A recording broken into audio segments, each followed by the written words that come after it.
पुष्कर तीर्थ नगरी में महामंडलेश्वर नंदराम शरण जी देवाचार्य संत महात्माओं एवं अपने शिष्यों के साथ साथ आज सुबह स्थानीय वराह घाट पहुंचे, जहां उन्होंने अपने पुश्तैनी तीर्थ पुरोहित के सानिध्य में वैदिक विधि विधान से पूजा अर्चना की। इसके पश्चात उन्होंने बैंड बाजों के साथ जगत पिता भगवान ब्रह्मा जी के मंदिर जाकर उनका आशीर्वाद भी लिया। ब्रह्मा मंदिर से पुणे राम सखा आश्रम आने के बाद यहां पर हनुमान जी की महाआरती की गई और कार्यक्रम के अंत में संत महात्माओं एवं मौजूद श्रद्धालुओं को भोजन प्रसादी ग्रहण करवाई गई। इससे पहले प्रयागराज में चल रहे महाकुंभ के दौरान विगत 23 जनवरी को देश के सभी 13 अखाड़ों, चतुर संप्रदाय और तीनों अनि के प्रमुख संतों के द्वारा अनंत श्री विभूषित श्री राम सखा परिवाराचार्य महामंडलेश्वर श्री नंदराम शरण जी देवाचार्य की बड़ी पदवी प्राप्त करने के बाद महाराज देर रात पुष्कर पहुंचे, जहां आश्रम के परिकरों द्वारा उनका भव्य स्वागत किया गया। खास बात यह है कि महाकुंभ से उनके पुष्कर लौटने की खुशी में आज से नौखंडीय हनुमान मंदिर में श्री रामचरितमानस का अखंड रामायण पाठ भी शुरू किया गया, जिसकी पूर्णाहुति कल दोपहर में होगी। खास बात यह है कि नंदराम शरण जी महाराज पुष्कर के ऐसे पहले संत हैं जिन्हें इस बार महाकुंभ के दौरान महामंडलेश्वर बनाया गया है।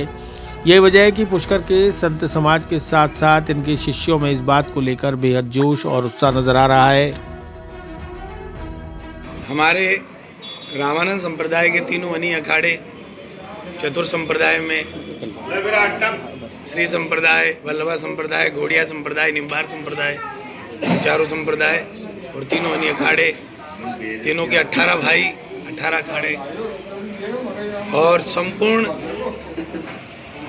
रामानंद संप्रदाय के जगत गुरु द्वाराचार्य और संपूर्ण महामंडलेश्वर अखिल भारतीय सभी को बहुत बहुत साधुवाद, उनको धन्यवाद देता हूं कि उनकी सबकी कृपा से इस दास को आज ये पद प्राप्त हुआ। 38 वर्ष पहले मेरे बाबा गुरुदेव इस पद पे थे। अखिल भारतीय राम सखे पीठाधीश्वर नृत्य राघव कुंज वासुदेव घाट जो आचार्य गद्दी है, राम सखा परिवार की उद्गम गद्दी, उसके मुख्य आचार्य हमारे श्री पूज्यपाद स्वामी सियासन जी महाराज जी थे और उन्हीं की दूसरी गद्दी मैयर बड़ा अखाड़ा में महाराज श्री थे राम रंगीले शरण जी महाराज श्री शास्त्री जी। तो दिव्य उनके जाने के बाद 1987 के बाद गुरुदेव भगवान इस गद्दी पर विराजमान रहे और गुरुदेव तो चाहते तो ले सकते थे इस पद को, परंतु क्या पता गुरुदेव की क्या इच्छा थी।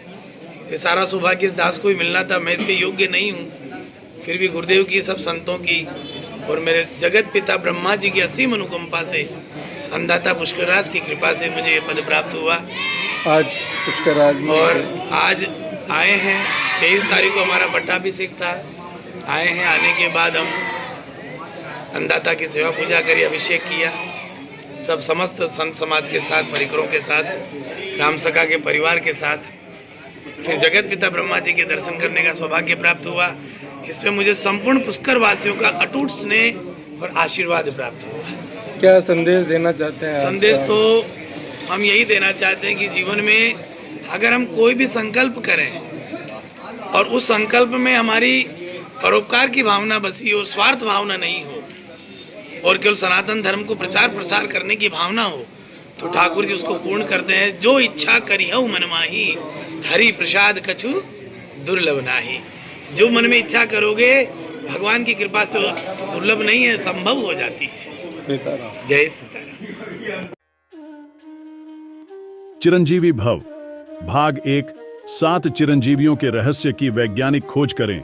नरेश राघानी मधुकर की चिरंजीवी भव विज्ञान कथा और पौराणिक कथाओं का एक असाधारण मिश्रण है, जो आपको प्राचीन हिंदू पुराणों के माध्यम से एक रोमांचकारी यात्रा पर ले चलेगी। हिंदी और अंग्रेजी में उपलब्ध है। अपनी कॉपी आज ही बुक करें।